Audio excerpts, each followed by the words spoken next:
Meu filho, se você aceitar as minhas palavras e guardar no coração os meus mandamentos, se der ouvidos à sabedoria e inclinar o coração para o discernimento, se clamar por entendimento e por discernimento gritar bem alto, se procurar a sabedoria como se procura a prata e buscá-la como quem busca um tesouro escondido, então você entenderá o que é temer o Senhor e achará o conhecimento de Deus. Até aqui, vamos orar nesse momento. Pai, te louvamos pela Tua palavra. Nós queremos que a Tua palavra seja verdade nas nossas vidas. A Tua palavra, ela é a verdade, Senhor, mas nem sempre a colocamos em prática. Ela nem sempre é real por causa do nosso pecado de colocarmos em prática nas nossas vidas. Mas nós te pedimos que o Teu Espírito opere em nós, que o Teu Espírito nos desafie, nos impulsione a de fato vivermos essas verdades que estão aqui diante de nós. E possamos buscar, Senhor Deus, crescermos em sabedoria a fim de nos tornarmos mais semelhantes a Cristo Jesus, o nosso amado Salvador. E assim trazermos glória ao Teu nome. E assim, Senhor Deus, sermos achados em comunhão contigo. Nós te pedimos tudo isso em nome de Jesus. Amém.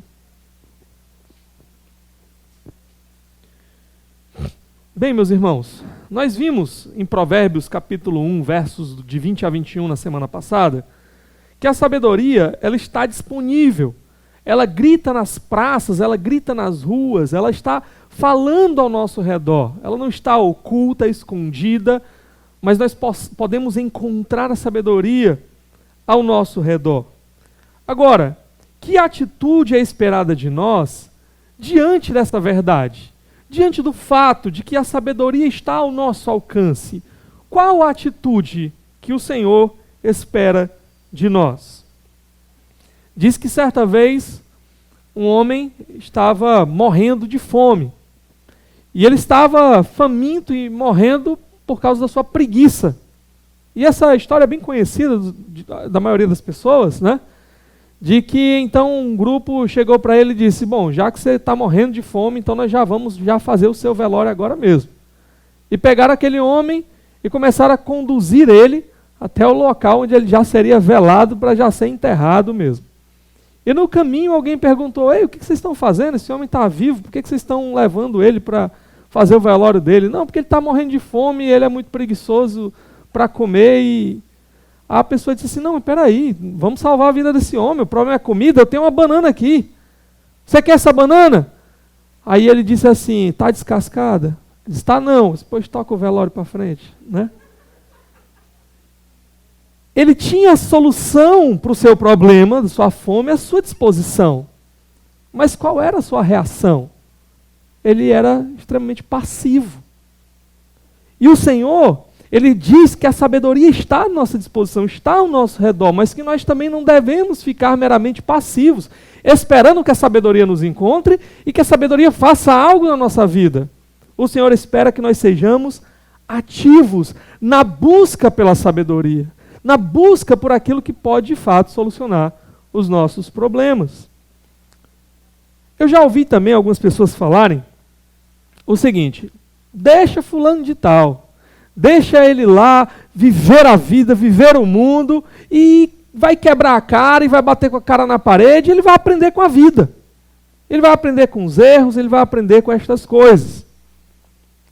Na verdade, irmãos, essa não é a intenção de Deus. Deus, Ele não espera que a gente esteja o tempo todo quebrando a cara, se dando mal, o tempo todo se machucando, para que depois a gente esteja numa situação totalmente quebrada, a gente esteja completamente desfacelado, mas então a gente pega e diz assim: não, mas agora eu sou sábio, porque eu aprendi muito com as pancadas que eu levei da vida. Essa não é a intenção do Senhor. Que no final estejamos todos destruídos lá, cheios de cicatrizes, mas achando que agora, não, pelo menos agora, eu já aprendi, mas essa sabedoria agora também já não serve mais para nada, porque eu não tenho mais condições de fazer nada, de realizar nada. O Senhor espera, na verdade, que primeiro nós adquiramos sabedoria, a fim de evitar essas coisas, a fim de evitar bater com a cara na parede, a fim de evitar sermos destruídos pelas más escolhas que a gente poderia tomar nessa vida. O Senhor espera que nós encontremos sabedoria e desfrutemos dessa sabedoria. E nós encontremos as recompensas que a sabedoria tem para nós. Eu quero falar hoje com vocês exatamente sobre esse tema, as recompensas da sabedoria. Não é preciso quebrar a cara primeiro aí e ficar todo destruído e para então você adquirir sabedoria. Não, é o contrário. Encontre a sabedoria, descubra a sabedoria, a fim de que você possa desfrutar das recompensas da sabedoria e não se machucar tanto na vida. Há recompensas na sabedoria para nós. Mas primeiro, o que o texto nos ensina é que há também muito esforço envolvido. É por isso que eu falei, o Senhor espera que nós sejamos ativos na busca da sabedoria e não meramente passivos. Dá uma olhadinha comigo aí, o verso 1. Ele vai começar a falar aqui sobre o esforço que nós devemos fazer para adquirir sabedoria. Ele começa dizendo, meu filho, mais uma vez aqui o sábio volta a falar. E aí ele diz o seguinte, se você aceitar as minhas palavras e guardar no coração os meus mandamentos. Ele começa uma série de se, uma série de relações condicionais. Se você fizer isso, se você fizer aquilo, se você fizer aquilo outro, então vai haver uma consequência no final, ok? Então ele coloca condições. E os verbos que ele vai utilizar, até o verso 4 aqui, são verbos que vão descrever essa atitude de esforço, ok? Então ele diz, filho meu, se você aceitar, e a ideia de aceitar aqui é a ideia de, primeiramente, você concordar com os conselhos do sábio, você então receber esses conselhos. Ele fala, se você esconder, na minha versão está traduzido assim, guardar no coração. Talvez na sua versão esteja só esconder, porque literalmente é isso. A ideia é de você se apropriar no mais íntimo do seu ser. A ideia, então, é de internalizar. Você concorda com essas verdades da sabedoria, você as aceita, você as recebe e você as guarda, você as internaliza, você se apropria dessa sabedoria. Então, ele fala também que o que eu devo aceitar, do que eu devo me apropriar, guardar no meu íntimo, são as suas palavras e os seus mandamentos. As palavras aqui, a ideia de que há um ensino disponível para mim. Um ensino de sabedoria disponível para mim. Não é algo especulativo, algo que eu vou ter que ficar imaginando, inventando por si mesmo, não. A sabedoria, ela fala. Já há um discurso de sabedoria que eu posso aprender com ele. E a ideia de mandamentos, a ideia de ordens, a ideia de um direcionamento prático, tem muito a ver, então, com a nossa conduta, o tipo de vida que é esperada de nós. Então ele diz, se você der atenção, se você ouvir, se você concordar, você receber, se apropriar, se internalizar o que eu estou dizendo, os meus ensinos, as minhas palavras, o que eu estou ordenando para você, do tipo de vida que eu espero de você. Aí no verso 2 ele diz, se der ouvidos à sabedoria e inclinar o coração para o discernimento. Então você não apenas concorda, mas você inclina, os seus ouvidos agora passam a estar sempre atentos para o que a sabedoria tem a dizer. Você aqui não apenas esconde no íntimo, mas a ideia de que você agora adquire prazer mesmo pela sabedoria. Por isso que ele fala aí, inclinar o coração, né, para o discernimento. Aquilo que é o mais profundo do ser humano, a ideia do coração, a ideia da totalidade do ser mesmo. Aquilo que nós realmente somos. Então, se você se comprometer com essa sabedoria, antes da gente avançar aqui nos versículos, deixa eu só dizer uma coisa. Deus, ele não espera mera obediência. Ele não quer simplesmente que você obedeça porque você tem que obedecer. Deus, ele espera aqui que a gente tenha prazer em obedecer, prazer em fazer a sua vontade, prazer nas coisas do Senhor. É por isso que ele fala desse comprometimento do próprio coração. no mais profundo de quem eu realmente sou, eu estar comprometido com a sabedoria do Senhor, com a vontade do Senhor para a minha vida. Não é meramente assim, eu vou fazer porque eu tenho que fazer, né? Deus está mandando, eu tenho que fazer. Não, mas eu vou fazer porque isso agrada a Deus. Isso traz prazer a Deus. E eu quero agradar a Deus. Esse tipo de compromisso que o Senhor espera de nós. Isso muda muita coisa na nossa vida. Isso muda os nossos relacionamentos. Por exemplo, na nossa casa, entre o marido e a esposa, entre os filhos e os pais. Isso muda muito. Por quê? Porque aí você pede para o filho ir colocar o lixo para fora, ou pede para o filho ir lá no mercadinho da esquina comprar alguma coisa, né? E como é que o filho vai? Ô pai, não sei o quê, né? Agora e tal, né? Cheio de... Todo mundo já foi menino aqui, sabe como é, né? Pois é. Mas se o filho é crente e ama o Senhor, e ele entende essas verdades aqui, então ele começa a entender assim, olha, eu vou obedecer o meu pai, porque o Senhor espera que eu obedeça ao meu pai e minha mãe. Isso alegra o Senhor. Isso é bom, isso é agradável. Ou então a esposa ou o marido estão lá na casa, e aí tem lá a louça suja para limpar, né? Tem a casa para arrumar. Então a esposa ou o marido, né, podem olhar e dizer assim, tem que fazer todo dia isso, né? Todo dia a mesma coisa, limpar e não se acaba nunca esse serviço. Mas pode dizer assim, não, mas isso agrada a Deus. Isso honra ao Senhor eu cuidar do meu marido. Ou o marido dizer, né? Isso honra ao Senhor eu cuidar da minha esposa. Eu me sacrificar por ela. Eu ajudá-la nisso ou naquilo outro. Então, a ideia não é meramente eu tenho que obedecer porque o Senhor estabeleceu esses papéis de liderança, de autoridade, dentro da família, da sociedade. Mas a ideia é isso agradável ao Senhor. Há recompensas em fazer a vontade do Senhor. E é bom para mim.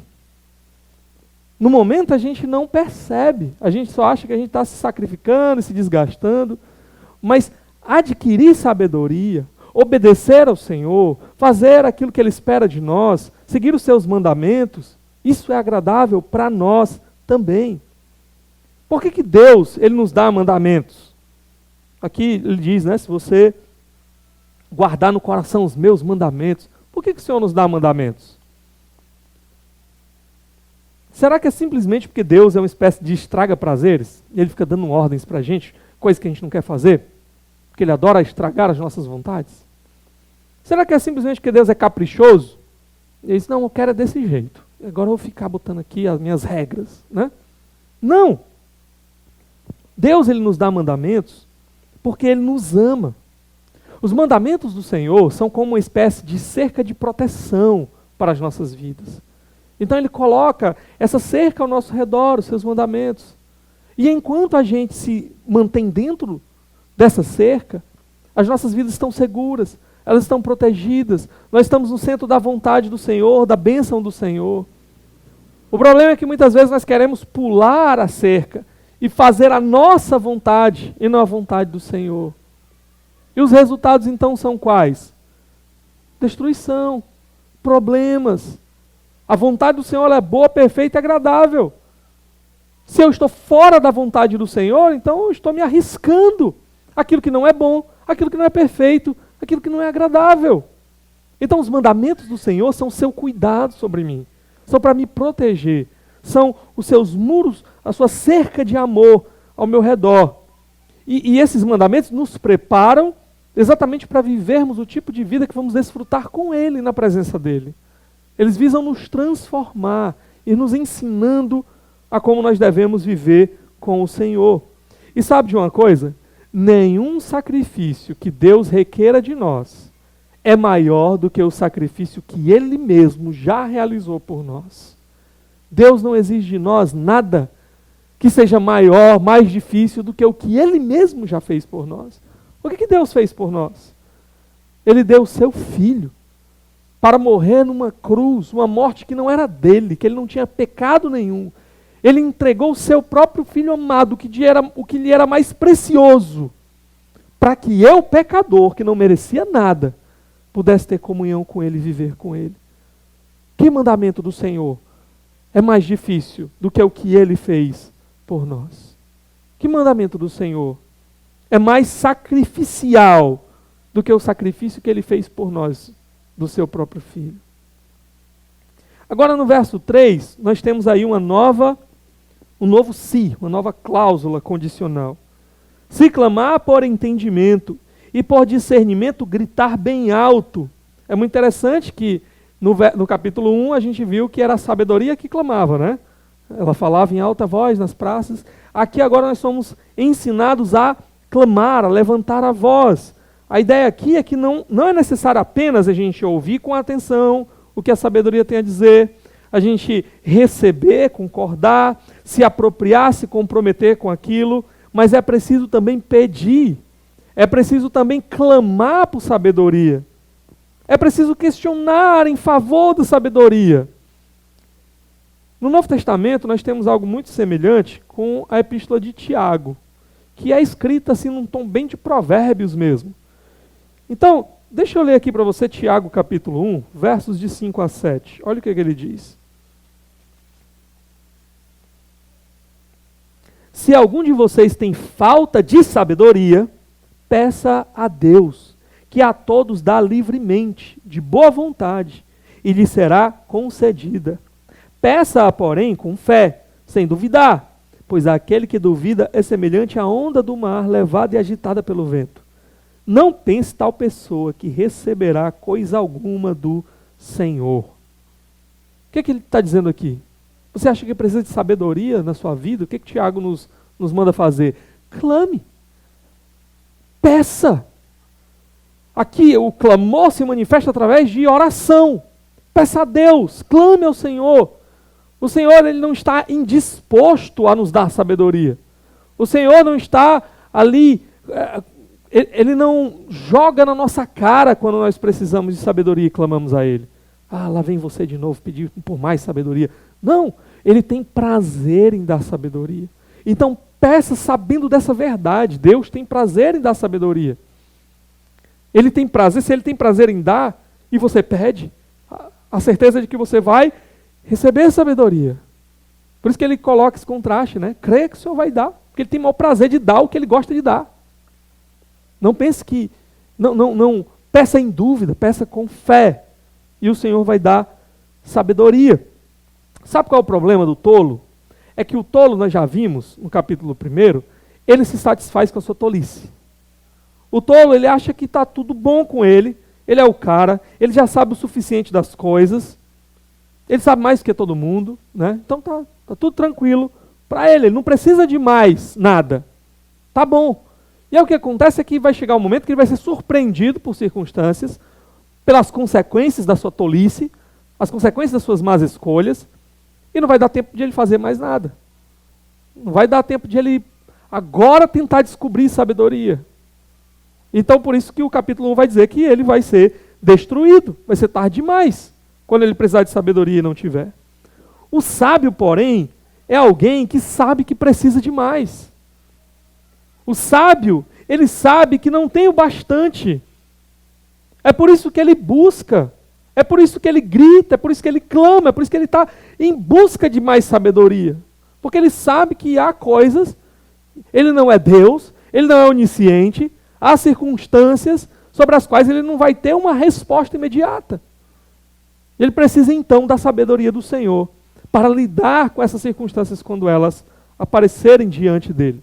Por isso ele inclina os seus ouvidos, por isso ele tem prazer na sabedoria, por isso ele clama por mais sabedoria. Agora, só receber, só pedir, só clamar ainda não é suficiente. Olha o verso 4.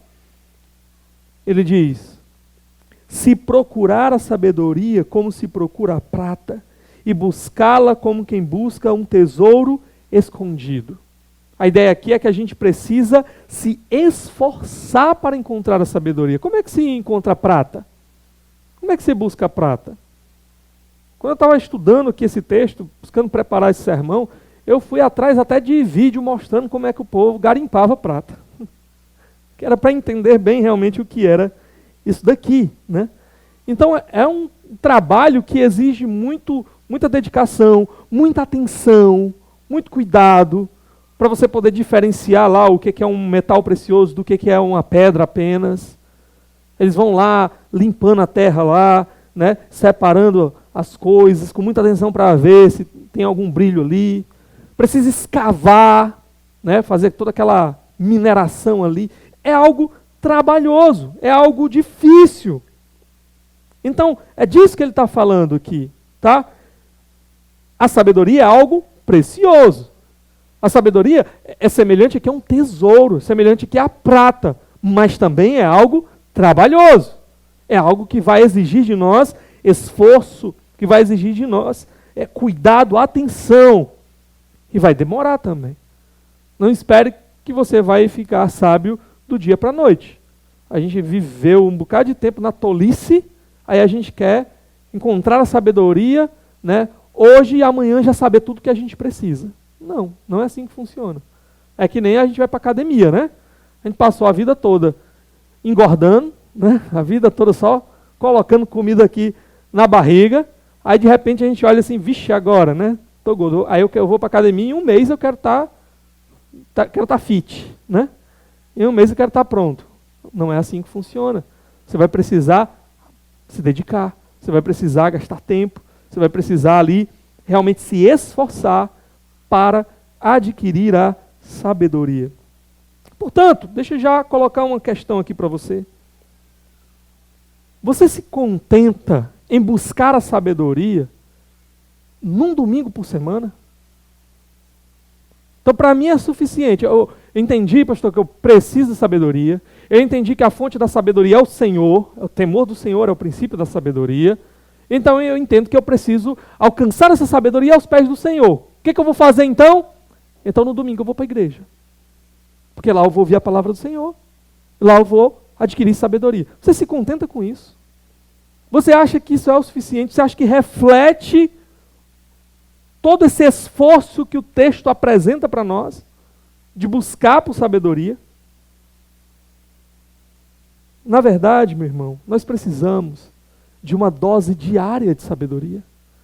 Todos os dias nós precisamos de sabedoria. Nós precisamos então investir tempo e esforço na busca dessa sabedoria. Precisamos nos dedicar a buscar o Senhor, a conhecer o Senhor, a usar os instrumentos que Deus coloca à nossa disposição para adquirir sabedoria. Que instrumentos são esses? Palavra do Senhor, a oração, a comunhão com o povo do Senhor, ter conversas edificantes com o povo de Deus, o culto a Deus, onde nós vamos também ouvir a palavra de Deus pregada. Nós precisamos nos dedicar a todas essas coisas, se nós de fato queremos crescer em sabedoria. Precisamos adquirir o nosso hábito devocional, como a gente fala, tirar um tempo todos os dias para ler a palavra, estudar, meditar na palavra do Senhor. Não é algo que vai vir simplesmente num dia da semana qualquer. Não é algo que vai vir, e isso que tem alguns ainda, né, que nem todo domingo não vem ainda, né? Eu entendo que tem algumas pessoas que não podem por causa de trabalho e tudo mais, mas tem alguns que simplesmente optam por não vir, ou criam, compromissos desnecessários, assumem compromissos desnecessários, que poderiam ser remarcados para outros horários, assumem para a hora do culto, ou às vezes não vem para ficar assistindo Netflix. Não é assim que nós vamos nos comprometer e nos esforçar para crescermos em sabedoria. Agora, embora seja trabalhoso, embora seja algo que envolva o nosso esforço adquirir sabedoria, é algo também que traz recompensas. É algo precioso e recompensador. Por isso eu falei que nós íamos tratar hoje aqui sobre as recompensas da sabedoria. E eu quero destacar aqui pelo menos 3 recompensas que aparecem no nosso texto, das quais a primeira recompensa aqui é que se eu me esforçar em buscar sabedoria, eu vou encontrar intimidade com Deus. Essa vai ser a primeira recompensa. Dá uma olhadinha comigo aí no verso 5. Então, nota bem, né? Se você fizer isso, então, aqui é a consequência.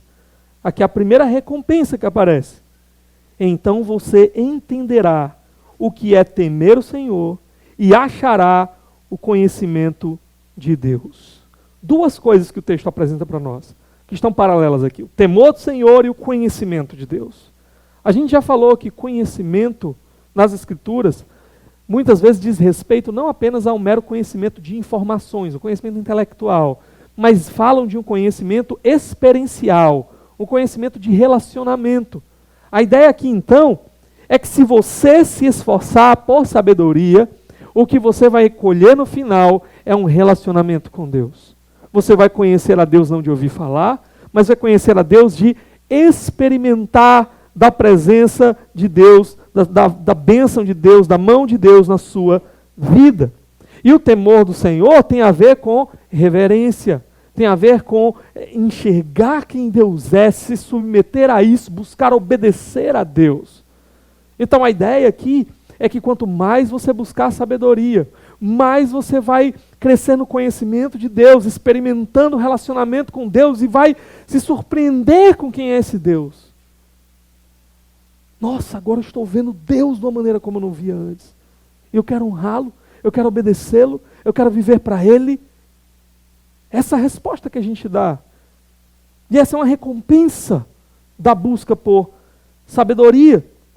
A verdadeira sabedoria, ela sempre aproxima de Deus. A falsa sabedoria é que afasta de Deus. Romanos 1, 22 vai falar, né, daquelas pessoas que dizem o quê? Achando-se sábios, encucando-se por sábios, tornaram-se loucos.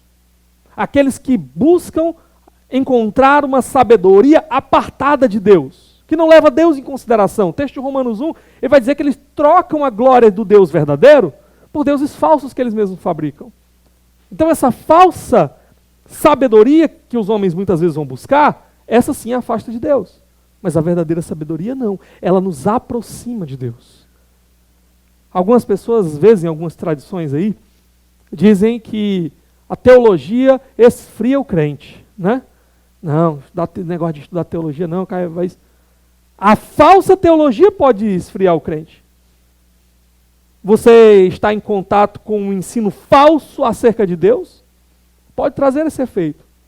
Se você está estudando teologia e aquilo não está voltando para a sua vida, em termos de você estar desfrutando mais da presença de Deus, está sendo ainda mais desafiado a servir ao Senhor, a servir o povo do Senhor, a se entregar por Ele, a amar o Senhor, então é porque você está estudando da maneira errada, ou você está estudando uma teologia errada. Mas o conhecimento de Deus, a sabedoria, ela aproxima do Senhor. Por que a sabedoria ela conduz a Deus? Olha o verso 6. Pois o Senhor é quem dá sabedoria, de sua boca procedem o conhecimento e o discernimento. Ela nos aproxima dele porque é Ele que é a própria fonte, é Ele que dá. Deus não nos dá algo para nos afastar dele. Ele nos dá algo para nos aproximar dele. Nota, se é Deus quem dá a sabedoria, Ele tem prazer em fazer isso. Isso significa o quê? Aquilo que Tiago disse lá, que a gente já falou. Eu posso pedir com fé, eu posso pedir crendo, sabendo que Ele vai me dar, porque Ele gosta de dar. Ele tem para dar, Ele tem muito para dar, e Ele quer dar. Então se eu pedir, o que Ele vai fazer? Vai me negar? Não, Ele dá a sabedoria. Agora, algo interessante aqui, é que muitas vezes a gente luta, a gente se esforça, né? A gente trabalha duro, dá duro, para adquirir alguma coisa, e aí quando chega no final a gente pega e diz assim, agora sim, né? Eu conquistei, eu consegui, né? Então, vamos supor que você se esforça para conhecer mais da palavra de Deus. Se esforça lá para estudar a palavra de Deus, ler bons livros que falam de Deus. Aí daqui a pouco você está lá cheio de si. Eu conheço mais do que todo mundo, né? Eu sei mais do que todo mundo. Por quê? Porque eu fiz isso, porque eu fiz aquilo, porque eu fiz aquilo outro. Ora, o texto está dizendo aqui para nós é que quem nos dá a sabedoria é Deus. Lá em 1 Coríntios, Paulo vai dizer assim, vocês têm alguma coisa que vocês não tenham recebido de Deus? O que você tem que você não tem recebido de Deus? Então, a verdadeira busca pela verdadeira sabedoria, ela não vai desaguar no mar do orgulho. Não pode desaguar aí. Aquele que realmente está se esforçando por crescer em sabedoria do Senhor, esse não pode terminar o caminho cheio de si, orgulhoso, batendo no peito. Porque por trás de tudo está o nosso Deus. É Ele quem dá. É Ele que conduz o processo. É Ele que está por detrás. Então, se eu alcancei alguma coisa, se eu alcancei algum tipo de conhecimento de Deus, alguma sabedoria, isso foi graça. Foi favor e merecido de Deus na minha vida. Como é então que eu posso me orgulhar por algo que não fui eu? Foi Deus em mim. Por trás do meu esforço estava Deus, impulsionando o meu coração. Estava Deus abrindo os meus olhos, tirando a venda. Estava Deus me mostrando o caminho. Como é que eu posso chegar lá no final e dizer, fui eu? Como é que eu posso terminar no final me achando superior aos outros? Porque eu tenho algumas informações que algumas pessoas não têm. Não é sabedoria isso. É mera informação.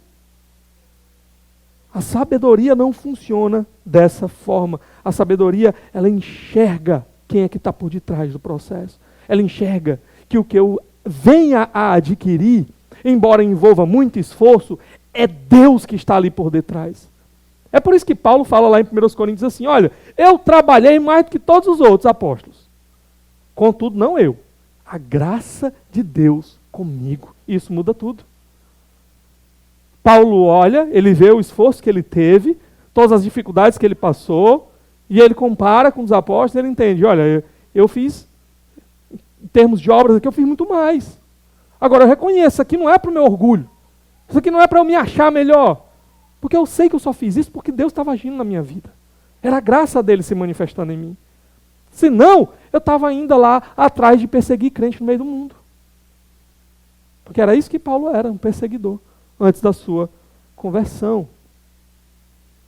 Então a verdadeira sabedoria, ela vai nos levar para perto de Deus. A verdadeira sabedoria, ela vai nos fazer enxergar a graça de Deus trabalhando na nossa vida. E ela vai então nos estreitar o nosso relacionamento, a nossa intimidade com o Senhor. Agora, a segunda recompensa que nós temos aqui é que não apenas nós vamos estar mais perto de Deus, nós vamos aumentar o nosso relacionamento com Ele, mas nós também vamos ser transformados nesse processo. A segunda recompensa da sabedoria, da busca por sabedoria, é uma transformação pessoal. Coisas vão mudar na nossa vida. Dá uma olhadinha comigo os versos 9 e 10. Então você entenderá o que é justo, direito e certo, e aprenderá os caminhos do bem, pois a sabedoria entrará em seu coração, e o conhecimento será agradável à sua alma. Ele já falou no capítulo 1, exatamente dessa aquisição aí, né, do que é justo, aprender o que é justo, direito e certo, o caminho do bem. A ideia aqui é que você vai ser equipado com a capacidade para avaliar as coisas ao seu redor de maneira correta. Você vai ser equipado não apenas para fazer um julgamento correto, olha, isso aqui é bom, isso aqui não é, isso aqui está certo, isso aqui não está, mas também vai ser equipado a viver a partir daquilo. Então você julga algo é bom, algo não é bom, mas não para aí. Você diz, okay, se isso é bom, então eu quero ir por aqui para onde é bom. Porque tem pessoas que apenas reconhecem, apenas discernem o que é bom e o que não é. E no final das contas, mesmo sabendo que aquilo é ruim, optam pelo caminho do mal. Aqui o que ele está dizendo é que nós vamos ser equipados a conhecer isso, a experimentar isso. O que é bom, o que não é, o que é certo, o que é errado, o que é melhor e o que é pior. E então a tomar decisões que correspondem a isso que a gente sabe. Por que isso vai acontecer conosco? Por causa das mudanças no nosso interior. Ele disse o que aí para nós? No verso 10. Pois a sabedoria entrará no seu coração, e o conhecimento será agradável à sua alma. No mais profundo do seu ser, você vai estar comprometido com essas coisas. A sua alma, o seu interior, vai desejar essas coisas, vai amar essas coisas. É por isso então que você vai julgar as coisas bem e vai praticar as coisas do jeito que elas devem ser praticadas, porque o seu interior foi transformado. Você agora tem prazer no que é bom, no que é certo, no que é justo, no que é melhor. Sabe, o convertido, a Bíblia diz que é alguém que nasceu de novo. É alguém que foi transformado. Seu velho homem morreu. O novo homem foi colocado no lugar. Houve uma transformação completa. O novo convertido, ou convertido, ele não está preocupado só com um conjunto de regras. Ele não está simplesmente preocupado em saber, isso é certo, isso é errado, eu devo fazer isso, não devo fazer isso, devo fazer isso, não devo fazer isso. O novo convertido, ele está preocupado agora em agradar a Deus. Porque o seu novo coração agora ama a Deus. Então ele quer saber o que é bom e o que é ruim, o que é certo e o que é errado, não meramente para ter um conjunto de regras e dizer assim, eu tenho que fazer assim, eu tenho que viver assim, mas porque ele quer saber o que agrada a Deus. E ele quer viver assim. Ele agora ama o Senhor. Houve uma transformação dentro dele, no seu interior. E ele quer viver agora para a glória de Deus, para agradar o seu Deus. A sua alma está apegada à vontade do Senhor. Então, a primeira recompensa, nós vamos conhecer a Deus, vamos desfrutar de comunhão com Deus. A segunda recompensa, nós vamos ser transformados, haverá uma transformação interior em nós. E a terceira recompensa de nos esforçarmos por buscarmos sabedoria, é que nós vamos ser também protegidos. Haverá proteção para nós. Dá uma olhada comigo aí no verso 7 e 8. Ele diz, ele reserva a sensatez para o justo, como escudo, protege quem anda com integridade, pois guarda a vereda do justo e protege o caminho dos seus fiéis. Então, Deus tem prazer em dar ao seu povo aqui sensatez, né? O verso 7 diz, ele reserva sensatez, a capacidade de discernir, de julgar as coisas. Deus tem prazer em dar isso. Mas qual o propósito de Deus dar isso? Por que ele capacita a gente para julgar as coisas ao nosso redor? O objetivo é nos proteger. Ele nos dá isso como um escudo protetor. O verso 8, ele guarda a vereda, ele guarda o nosso caminho. Ele nos dá essa sensatez para a gente julgar, e a gente saber, nesse caminho eu posso ir, é seguro. Nesse outro caminho eu não posso, não é seguro. Ele protege o caminho dos seus fiéis, do seu povo, aqueles que de fato andam com ele. Agora, dá uma olhadinha também no verso 11, ele diz, o bom senso o guardará, e o discernimento o protegerá. Então ele nos capacita com essa capacidade de avaliar e julgar. O que ele chama aqui de bom senso. O que ele chama aqui de discernimento. De julgar. Se é certo, se é errado, se é bom, se é mal. Okay? E o objetivo de tudo isso é nos proteger. Agora a pergunta é, proteger do quê? Pastor, você está dizendo então que se eu ando com Deus, se eu estou buscando crescer em sabedoria, buscando as coisas do Senhor, então eu posso andar à vontade no meio do mundo aí, igual o Mr. Magoo, e nada vai acontecer de ruim comigo. Agora eu fui longe, né? Ninguém conhece o Mr. Magoo. Quem conhece o Mr. Magoo aí? Levanta a mão. Olha aí, rapaz, ainda tem uns que conhecem, né? Mr. Magoo era um desenho, gente. Não é do meu tempo, não. Lá do tempo do irmão Leonardo.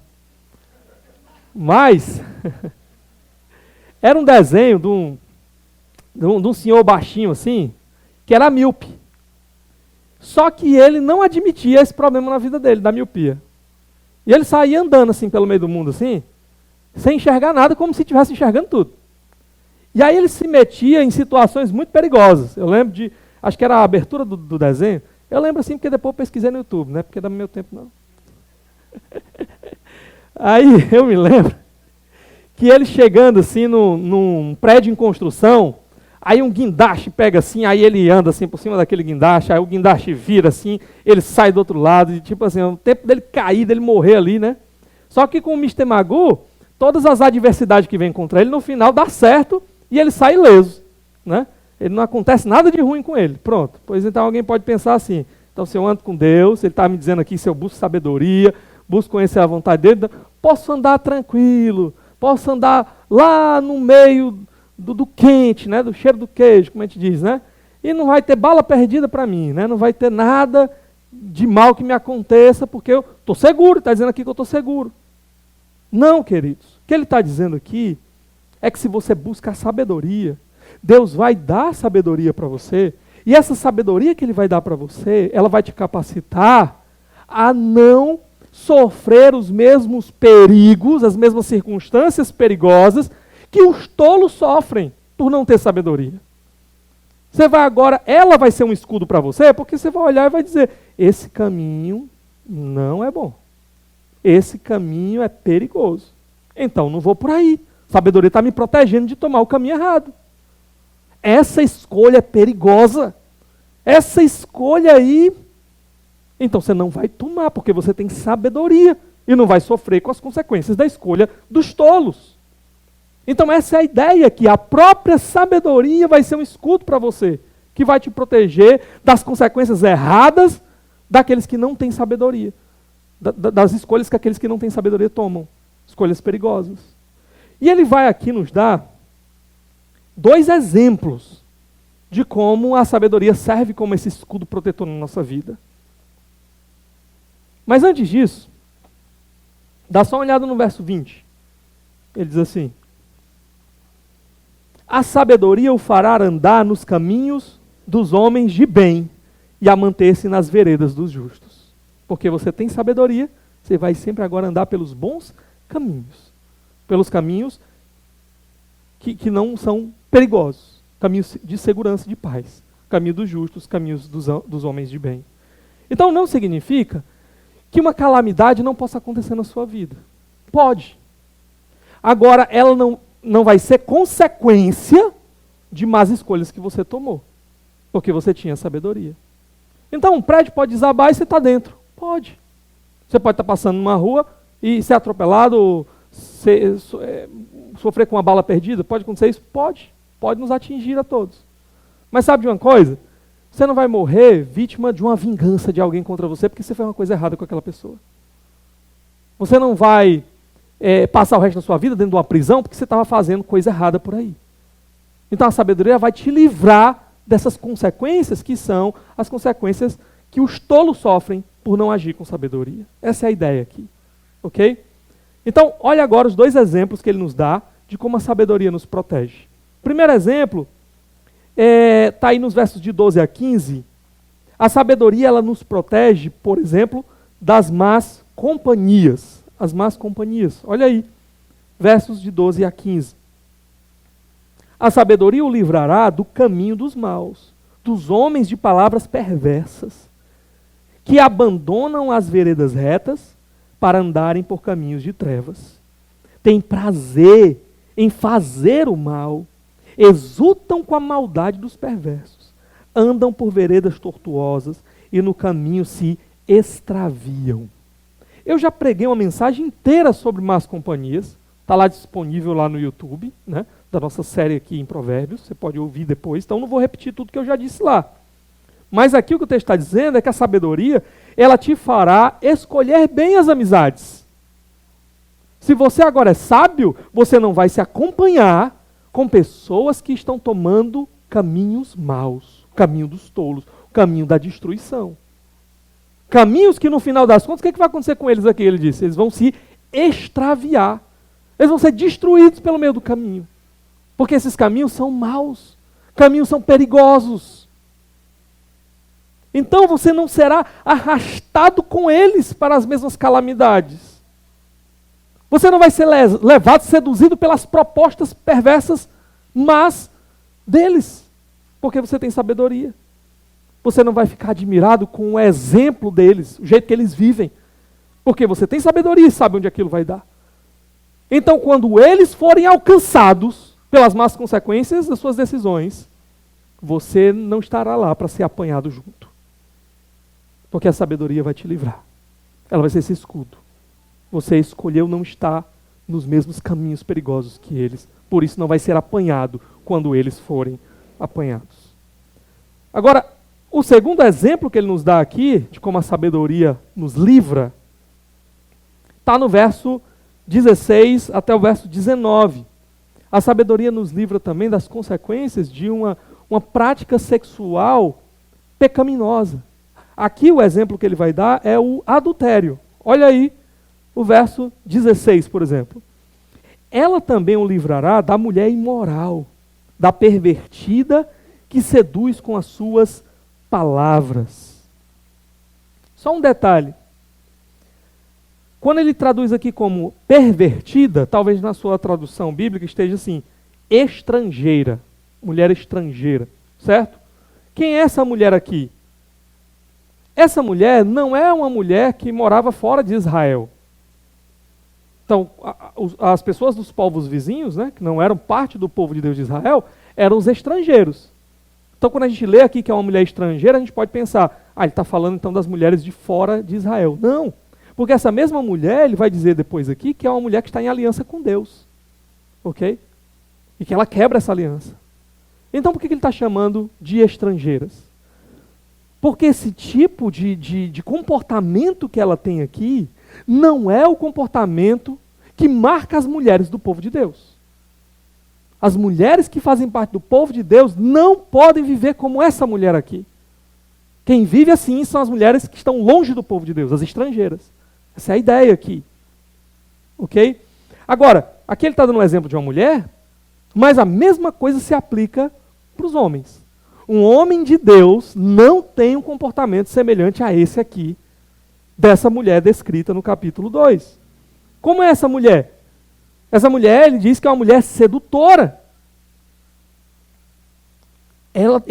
A sabedoria também o livrará da mulher imoral, ou a mulher sedutora, da pervertida que seduz com suas palavras.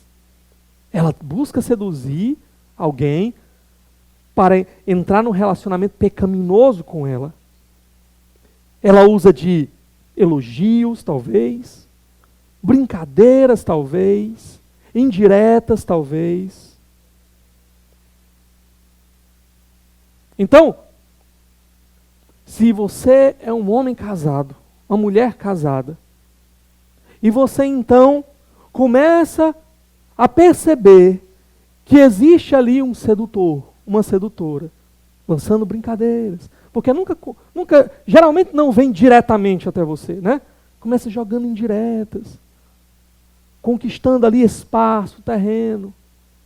Porque o texto de Provérbios está dizendo que se você é sábio, você vai fugir dali. Você vai correr, você vai acabar com aquilo ali. Com aquela ameaça que está diante de você. Lembra daquele meme? É uma cilada, Bino, né? Vocês já viram? Isso também não, né? Carga pesada, é o novo também, né? Também não é do meu tempo, não. É do tempo do irmão Messias. Vou dar um mais moderno aqui, né? Chuta que é laço. É perigoso, né? Cuidado, não vá por aí. Mas como é que a cultura vê? A cultura vê o cara lá, tem a mulher dando mole para ele, então ele tem que ir mesmo, é o garanhão, é o bonzão, né? Como é que Deus vê? Deus olha e diz assim, é um tolo mesmo. Porque é o sem sabedoria que vai no caminho dessa mulher. É um tolo mesmo.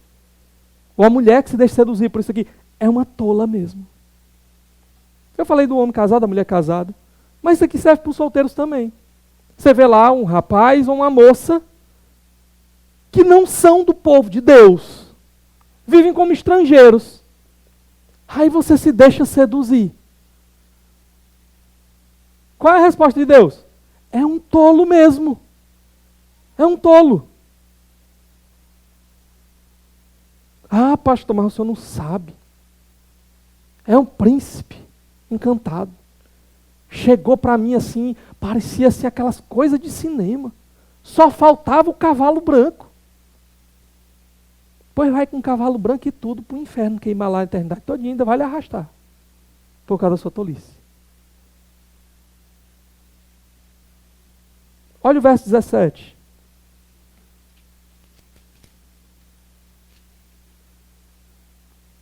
que abandona aquele que desde a juventude foi seu companheiro e ignora a aliança que fez diante de Deus. A descrição aqui do adultério, né? A pessoa quebra a aliança. Quebra a aliança que ela fez, não apenas com seu marido diante de Deus, ou com a sua esposa diante de Deus, mas quebra a própria aliança de Deus, os padrões de Deus, as leis de Deus, vai contra tudo que Deus estabeleceu. E a consequência disso é o que? É juízo. Você pulou a cerca protetora de Deus, e você quer colher bênção? Não. Você se colocou no lugar de perigo, no lugar de destruição. Então há juízo. O próprio adultério em si aqui já é um juízo para quem escolhe esse caminho. Já é um juízo, porque isso vai roubar a sua paz. Isso vai arrasar a sua vida familiar, a sua vida conjugal, com filhos, com esposa, sua vida financeira, tudo vai ser abalado por causa disso daqui. Já é um juízo em si. Mas o que o texto vai mostrar para nós é que esse juízo, ele pode ser ainda mais trágico.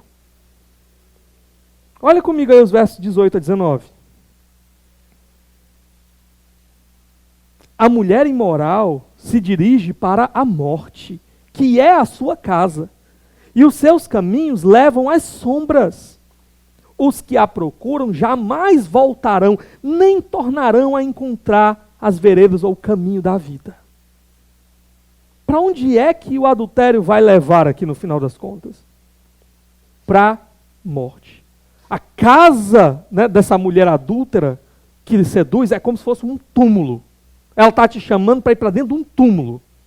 Ou a casa do homem adúltero. É como se fosse esse túmulo. Está te chamando para a morte. E está dizendo, de lá você não sai mais. Vão tampar o caixão, jogar a pá de cal. Você vai ficar lá na morte. Junto com o seu pecado. Porque o pecado sempre vai conduzir para a morte.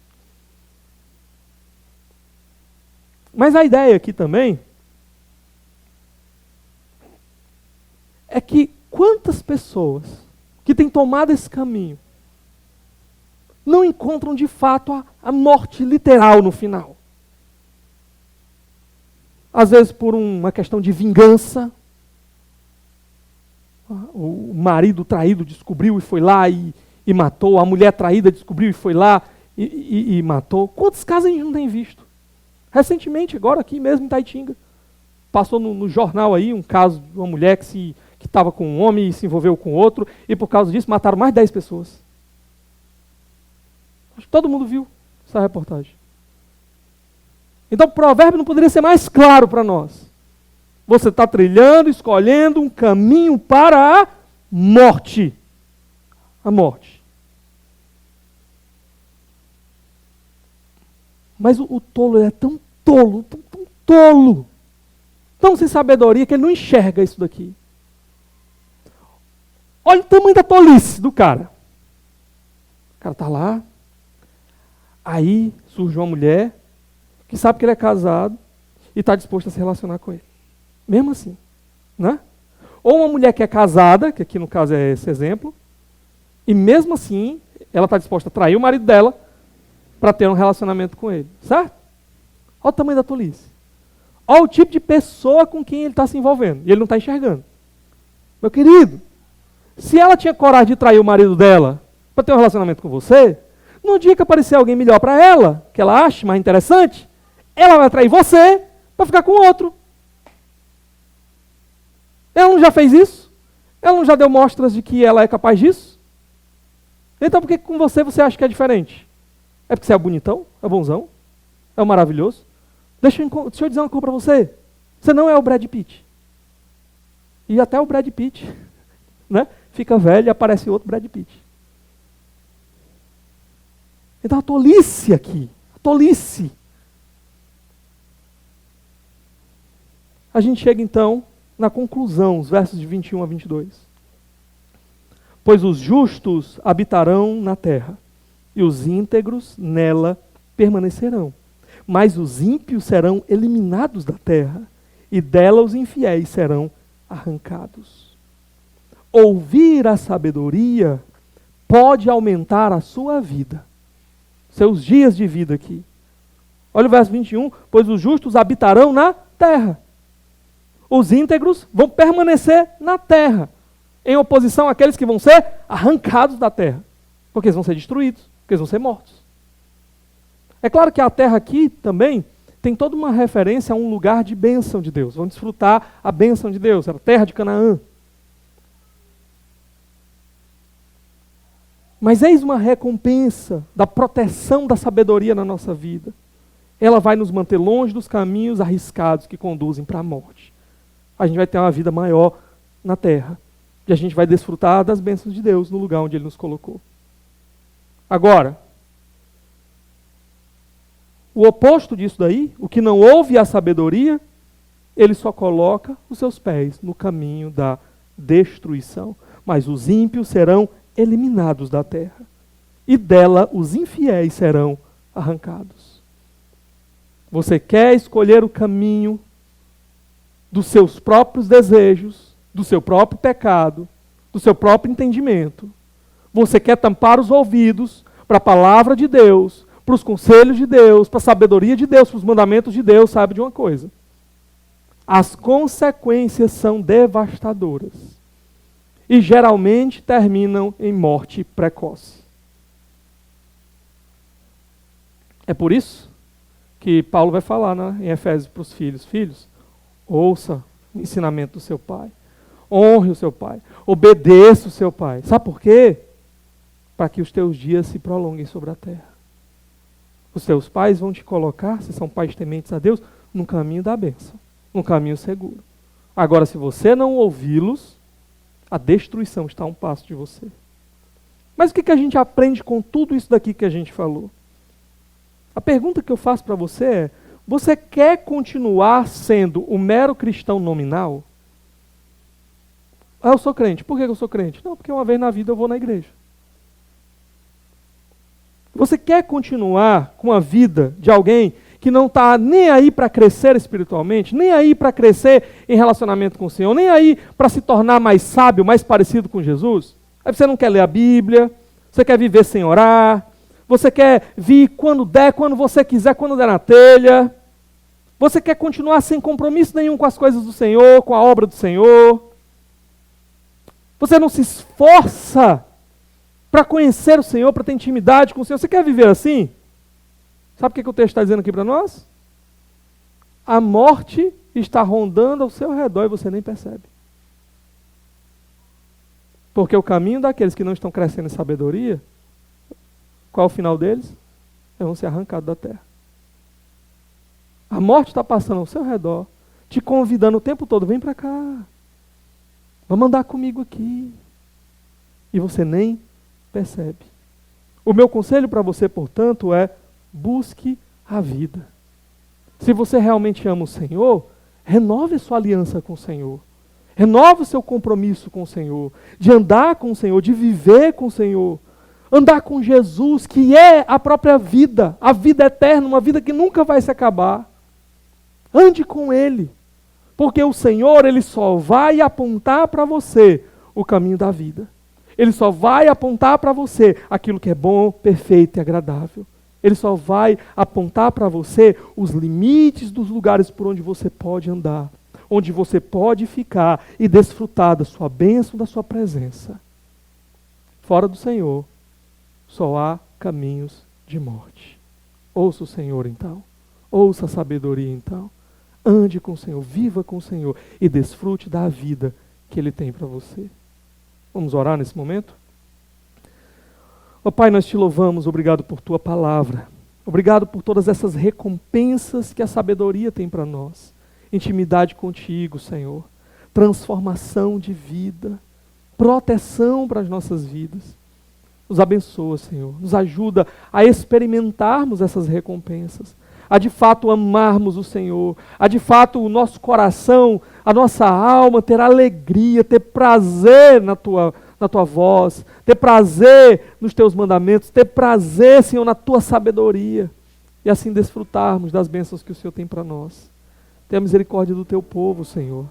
Se há no nosso meio alguém que tem andado, vagueado, sem sabedoria na vida, ouvido os conselhos desse mundo, que tem esfriado no relacionamento contigo, que o Senhor possa, Senhor, renovar essa noite no seu coração esse desejo por Ti, esse desejo por crescer em semelhança a Cristo, em intimidade contigo. Abençoe a Tua igreja, cada um dos meus irmãos aqui. Eu te peço em nome de Jesus. Amém.